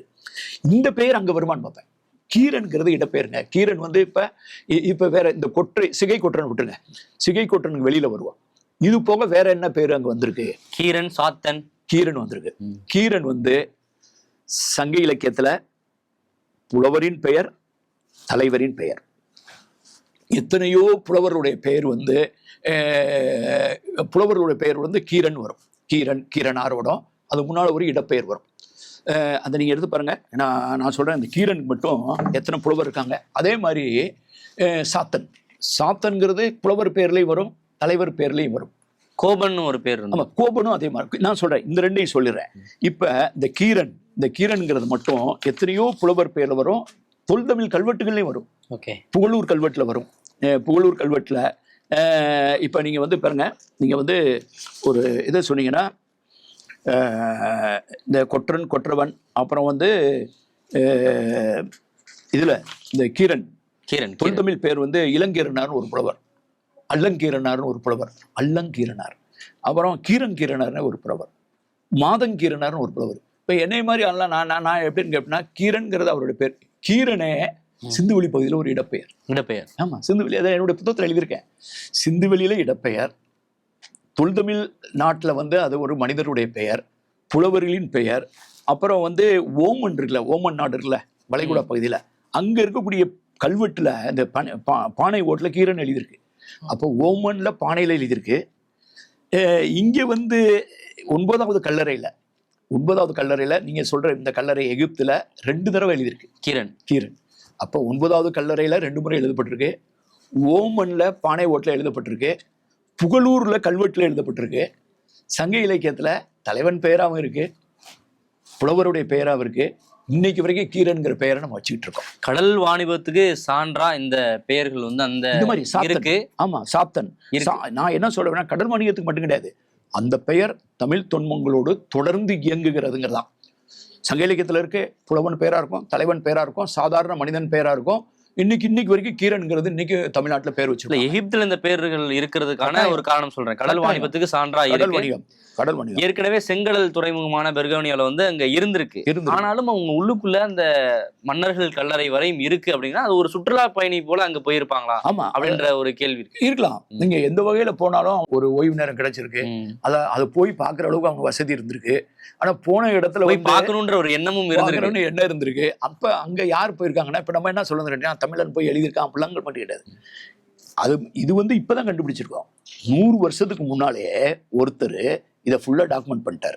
அவர் 2000 இப்படிப்பட்ட பதிவுகளை பொன்னி புத்தகமாக போட்டாங்க. 100 வருஷத்துக்கு முன்னால் இது வந்திருக்கு. அதில் எழுதினவங்க எல்லாமே கிரேக்க மொழியில் எழுதியிருக்கு. ஏன்னா அது கிரேக்கத்துக்கு தான் பக்கம். அந்த பகுதியிலேருந்து ஏரியாவுக்கு வந்தவங்க இந்த கல்லறையை பற்றி கேள்விப்பட்டிருப்பானுங்க. ஏன்னா அந்த காலத்தில் இந்த கல்லறையெல்லாம் கட்டப்பட்டது நம்ம சொல்கிற சங்க காலத்துக்கு முன்னால், இந்த சிந்துவெளி காலத்தை ஒட்டிய இந்த நைல் நதி நாகரிகம், இந்த மெசபடோமிய நாகரிகம், சிந்துவெளி நாகரிகம், இந்த 3 தான் வெண்கல பண்பாடு. அந்த காலகட்டத்திலே கிட்டத்தட்ட கிமு 1500 காலகட்டத்திலே கட்டப்பட்டது. அப்போ அந்த கிரேக்கர்களும் இப்போ தமிழ்நாட்டை சேர்ந்தவர்களும் இந்த குஜராத்லேருந்து போனதாக சொல்லப்படுறவங்களும் போகும்போது அங்கே இருக்க கல்லறை ஏற்கனவே 1500 ஆண்டு பழமை. அதில் கிரேக்கர்கள் வந்து நிறைய எழுதியிருக்கானுங்க. அவங்க என்ன எழுதியிருக்காங்கன்னா, அதான் பேரை போட்டு வந்தான் பார்த்தான்னு எழுதியிருக்காங்க. இந்த ஒருத்தன் வந்தான் பார்த்தான் எழுதுறது கிரேக்கர்களுடைய ரத்தத்திலே ஊறி அவன் அதை வந்து அங்கே இம்ப்ளிமெண்ட் பண்ணியிருக்கான். அதை தமிழர்கள் ஃபாலோ பண்ணிருக்காங்க. அப்போ போய் இங்கே போய் படிக்க போனவன் 2 சாத்தியம். ஒன்று, இந்த கிரேக்க மொழியில வந்தான் பார்த்தான் எழுதியிருக்கான், அதே மாதிரி நம்மளையும் எழுதிட்டு போவோம், அது அந்த மொழி தெரிஞ்சவராகவும் இருந்திருக்கும். 2 சாத்தியம். ஒன்று, அந்த மொழியும் தெரிஞ்சவனா இருக்கணும், அந்த மொழி தெரிஞ்சிருக்கும், அல்லது கூட யாராவது கூட்டு போயிருப்பான் இன்டர்பிரேஷன். கிரேக்க மொழி தெரிஞ்சவன் எழுதியிருக்கான், அவன் கிரேக்க மொழி தெரிஞ்சவன் இவன்ட்டையும் பேசக்கூடியவன் ஒருத்தன். அப்போ இவன் வந்து இன்டர்பிரேஷன் பண்ணும், இந்த மாதிரி எழுதியிருக்கான் ஒருத்தன் அப்படின்னா. அப்போ எனக்கு என் மொழியில் வந்து வந்தான் கண்டான் வரந்தான் கண்டான் எழுதணும் அப்படின்னா அவன் தன்னுடைய மொழியில் எழுதியிருக்க வாய்ப்பு இருக்குது. நமக்கு தெரியாது பேசக்கூடாது. ஆனால் இது வந்து ஒரு மொழிபெயர்ப்பாளர் கூட்டு போகிறது புதுமையான்னு கேட்டால் புதுமை இல்லை. சிந்துவெளியில் இருந்தவன், சிந்துவெளி பண்பாட்டை சேர்ந்தவன், சுமேரியாங்கிறது இப்போ இருக்க ஈராக், அங்கே வணிகம் பண்ணுறான். வணிகம் பண்ணும்போது அங்கே போய் ஒரு குடியிருப்பை ஏற்படுத்தான். அங்கே சிந்துவெளி பொறிப்புகள் இந்த மாதிரி கிடைக்குது. அதை வந்து அங்கே இருக்கக்கூடிய மக்கள் வந்து மெலுகாவை சேர்ந்தவன்கிறான். மெலுகான்னா அஸ்கோபர் பலால் இருக்காரு, மேலகம் என்று சொல்லப்படுகிற சிந்துவெளியை குறிக்கிறதுக்கு சுமேரியர்கள் மெலுகா என்று அழைத்தார்கள். அந்த மெலுகாவுக்கு வணிகன் வர்றான். இவன் போய் நம்ம ஊர்ல இருந்து வியாபாரம் பண்ணான். போகும்போது மொழிபெயர்ப்பாளர் இருக்கான். அந்த சுமேரிய மொழியில தெரிஞ்சவன் சிந்துவெளி மொழி தெரிஞ்சவனுக்கு மொழிபெயர்ப்பாளனை பயன்படுத்தினான் அப்படிங்கிறது பதிவாயிருக்கு, ஆவண பதிவாயிருக்கு. அப்படின்னா மொழிபெயர்ப்பாளர் கூட்டு போறது ஒரு இயல்பான ஒரு விஷயமா இருந்திருக்கு, சிந்துவெளி காலத்திலே இருந்திருக்கு. ஆனா அதை விட எனக்கு முக்கியமானது, அவர் வந்து தமிழில் எழுதார் என்பதும் அவருடைய சைக்காலஜி என்ன பார்த்தது. இங்க பாருங்க, 1800 வருஷத்துக்கு பின்னால ஒருத்தர் வந்து சென்னையில் அறிவிப்பாருன்னு அவர் தெரியுமாங்க. நம்ம என்ன பண்றோம், ஏதோ ஒரு உலகில நம்ம பேரை விட்டுட்டு போகணும்னு நினைக்கிறோம். மன்னா உலகில் மண்ணுதல் குறித்தோர் தம் புகழ் நிறுவி தாம் வாய்ந்தனரே அப்படிதான் சங்க இலக்கியம் சொல்லுது. பீடும் பெயரும் எழுதி அப்படின்னு சங்க இலக்கியம் சொல். நடுகல்ல வந்து சங்க இலக்கியம் குறிப்பிடுது. ஒருத்தன் தன்னுடைய பெருமையை எழுதுறான், தன்னுடைய பெயரை எழுதுறான். இந்த பெயரை நிலைநாட்டுதல் இருக்குல்ல, அது தமிழர்களுடைய தமிழ் பண்பாட்டில் ஊறிய ஒரு விஷயங்க. என்ன சொல்றான்? பெயரை நிலைநாட்டிட்டான், பேரை காப்பாத்திட்டான், பெயரை காப்பாத்திட்டான், ஊர் பேர் தெரியாதவன். இந்த பெயருங்கிறதுக்கு நன்னன் பெயர், நன்னன் செய் நன்னன், பெரும்பெயர் நன்னாள். சங்க இலக்கியத்தில் மட்டும் இந்த பெயர் வரும்போதெல்லாம் பெரும்பெயர் பெரும்பெயர் பெரும்பெயர் பெரும்பெயர் அப்படின்னா ரொம்ப பாப்புலரான நேம். பெரும்பெயர் கல்லூர்மா, ரொம்ப புகழ்பெற்ற கல்லூருங்கிற ஊர். இந்த பெரும்பெயர் தலைவன் அப்படிங்கும்போது பெரும்பெயர்ங்கிறது பாப்புலர் நேம். இப்போ இவனு மைண்டில் என்ன இருக்கு? இவ்வளோ தூரம் வந்திருக்கோம்டா, கடல்ல நம்ம இங்கே ஒரு கல்லறைக்கு வந்துட்டோம்டா, எவ்வளோ ஒருத்தன் படிச்சுட்டு போறான்டா, நம்ம பேரை போட்டு உளவியல்ல இருக்கு, அவன் உளவியல்ல இருக்கு. நான் அதை தான் நான் ரசிக்கிறேன். இந்த பாடி லாங்குவேஜ், எழுதின லாங்குவேஜ், அவன் எழுதினுடைய சைக்காலஜி, அவனுடைய பாடி லாங்குவேஜ் இங்கேயும் எழுதியிருக்கான், அங்கேயும் எழுதியிருக்கான், உயரமான இடத்துல எழுதியிருக்கான். ஆனா இதுல என்ன இருக்கு அப்படின்னு சில பேர் கடந்து போறவங்களும் இருப்பாங்க. பேர் தானே எழுதியிருக்காரு அப்படின்னு கடந்து போறவங்களும் இருக்காங்க. நிறைய பேர் கேட்பாங்க, எதுக்கு இவங்க எல்லாம் உட்காந்து பேசிட்டு இருக்காங்க, இப்ப என்ன பெருசா நடந்து போச்சு அப்படின்லாம். அப்ப வந்து பெருசா ஒண்ணு நடக்கலைன்னு நினைக்கிறவங்க தாராளமா நினைச்சுக்கலாம். ஆனா சிலர் வந்து அது பெருசா நடந்திருக்குன்னு நினைப்பாங்க. ஏன்னா இது எல்லாமே கடந்த காலத்துடைய பெருமை பேசுற காலில் புண்ணியமூர்த்தி. நான் தொடர்ந்து சொல்லிக்கிறேன், கடந்த காலம் தான் நம்மளை கடந்து போகுது. எவனாவது யாருக்காவது ஒருத்தனுக்கு நிகழ்காலத்தில் அக்கறை இருக்கிறது என்றால், எதிர்காலத்தை குறித்து அக்கறை இருக்கிறது என்றால், கடந்த காலத்தை பற்றி தெரிந்து கொள்ளாமல் உங்கள் நிகழ்காலத்தை புரிந்து கொள்ள முடியாது, உங்களுடைய எதிர்காலத்தை திட்டமிட முடியாது. இப்ப கடந்த காலத்தை பற்றி பேசுவதே உங்களுடைய நிகழ்காலத்திற்கான அக்கறையும் எதிர்காலத்துக்கான திட்டமிடல். இப்ப இதை படிக்கும்போது எனக்கு என்ன, அது ஒருத்தனுக்கு வந்து எப்படி அந்த கல்வி பரவலாக்கம் அன்னைக்கே படிச்சிருக்கான், அன்னைக்கே உலகமயமாக்கல். இப்ப இன்னைக்கு குளோபல் வில்லேஜ் இதை தானே சொல்றான், உலகமயமாக்கல்றான். சரி, உலகமயமாக்கல் அப்படின்னு சொன்னா அதுக்காக நம்ம மட்டும் தான் உலகமயமாக்கம் கிடையாது. அதே மாதிரி எவனர் இங்க வந்து வாங்கிட்டு போயிருக்கான்ல, உலகம் பெருசா தான் இருந்திருக்கு, நம்ம தான் குறுகிய மனப்பான்மையோட குறுகிய வட்டத்துல இயங்குறோம். யாதும் ஊரே யாவரும் கேளீர். நான் தொடர்ந்து பொதுவெளியில பேசுறேன். யாதும் ஊரே யாவரும் கேளீர் அப்படிங்கிற ஒரு சொல்லு இருக்குல்ல, அந்த சொல்லாடல், அந்த சொற்றொடர், அது யாருடைய உதட்டுல இருந்து வரும்? ஒரு பண்பாட்டு புரிதல் இருக்கக்கூடிய பயணத்தால் கட்டமைக்கப்பட்ட ஒரு பண்பாட்டின் உதட்டில் இருந்துதான் இந்த யாதும் ஊரே யாவரும் கேள்வின்னு வரும். நீங்க எல்லா ஊரும் என் ஊர் தான்யா, எல்லா ஊரும் எல்லாமே என் சொந்தக்காரன் தான்யா அப்படின்னு சொன்னா பெரிய திறந்த மனது வேணும். எவ்வளவு பெரிய ஸ்டேட்மெண்ட். எத்திசை செலினும் அத்திசை சோரேன்னு ஔவையார் சொல்றாங்க. எந்த டைரக்ஷன்ல போனா ஓ சோறு அங்க இருக்குடாங்கிறான். பெரிதே உலகம் பேணுனர் பலரே. இந்த 3 ஸ்டேட்மெண்ட்டுக்கு நீங்க நிகரான சமயம் சாராத, மதம் சாராத, கடவுளை துணைக்கு இழுக்காத ஒரு செக்யூலர் ஸ்டேட்மெண்ட்டை இந்தியாவில் இருக்கக்கூடிய வேற எந்த செவ்வியல் மொழியில எனக்கு காட்டுங்க. நான் சொல்றது இதை வச்சுதான் நான் பேசிக்கிட்டே இருக்கோம். கல்வி, வாணிபம் எல்லாத்துலயும் வந்து தமிழர்கள் வந்து அன்றைய காலகட்டத்திலேயே வந்து சிறந்து விளங்கியிருக்காங்க அப்படின்றதுக்கான கீரனை பத்தி பேசணும், சாத்தனை பத்தி பேசணும். பூமன் அப்படிங்கிறது, பூமன்கிற பேர் வந்து சங்க இலக்கியத்துல இடம்பெறல. கோபன் ஒரு பேர், ஆமா கோபன் இருக்கு, கோபன் இருக்கு. கோபன் வந்து சிந்துவெளியில ஒரு இடப்பெயர், சிந்துவெளியில வந்து ஒரு இடப்பெயர். அந்த கோபன்கிறது வந்து இதுலயும் வருது, இது கல்வெட்டுல வருது.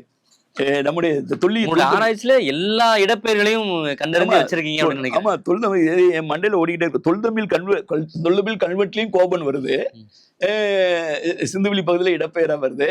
அது வந்து அங்கே எழுதப்பட்டிருக்கு. அதே மாதிரி பூமன் வந்து இங்க ஆள் பெயரா எல்லாத்துக்கும் ஆதார புள்ளியா சிந்து சமவெளி நாகரிகம். அது மாதிரி சாதாரண பூமன் கிடையாது, கொற்ற பூமன். அந்த கொற்ற பூமன்கிறவன் வந்து அவன் பேர் எழுதியிருக்கு. அது தமிழில் பூமன் வந்து சங்க இலக்கியத்தில் இல்லை, ஆனால் பூமன்கிறது பாகிஸ்தானில் ஒரு இடப்பெயர். ஆக இப்ப நீங்க இது புரிஞ்சுக்கிறாந்தா, இந்த கொற்றன் என்பதற்கும் இதுல குறிப்பா அந்த சிகை என்பதற்கு ஒரு இடப்பெயர் சான்றை நான் முன்வைப்பதனுடைய நியாயத்தை நீங்க புரிஞ்சுக்கிறேன்னு சொன்னா, நான் சில பேரை வாசிக்கிறேன். இந்த பேரை மட்டும் நான் வாசிட்டு வரேன். அப்போ உங்களுக்கு என்ன தோணுச்சுன்னு மட்டும் நீங்க ஏண்ட சொல்லுங்க.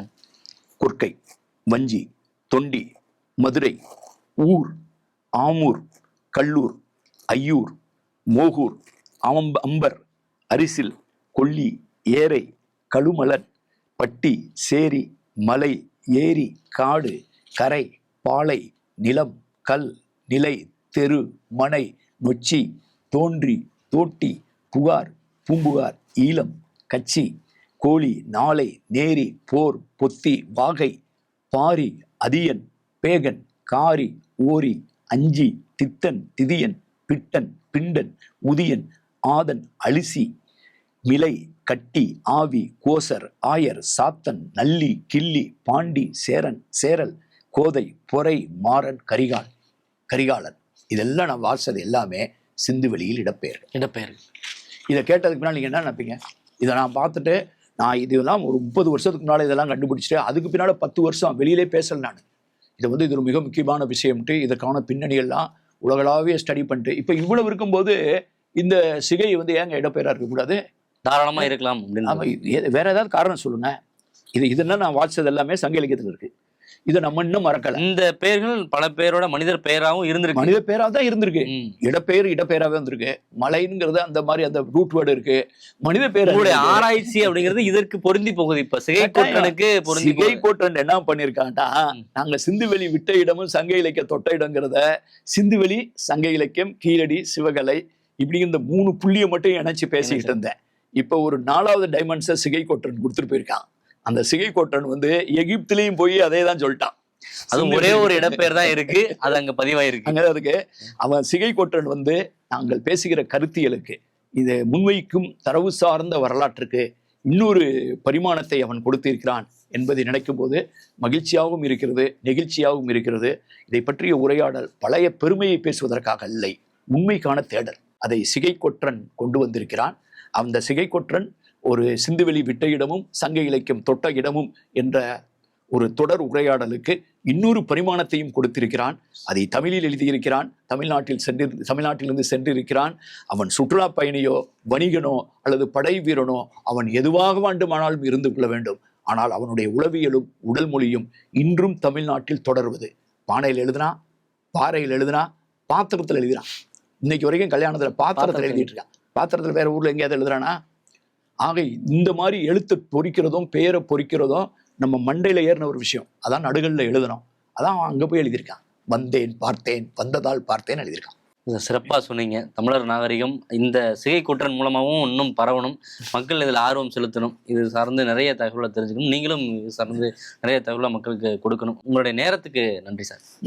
உங்கள் அபிமான சென்னை தங்கமயிலின் 1ஆம் ஆண்டு விழா சிறப்பு சலுகை. நீங்கள் வாங்கும் செயின், மாலை, வளையல்களுக்கு சேதாரத்தில் 50% வரை தள்ளுபடி. இச்சலுகை மார்ச் 1ஆம் தேதி வரை மட்டுமே. தங்கம் வாங்க தங்கமயிலுக்கு வாங்க.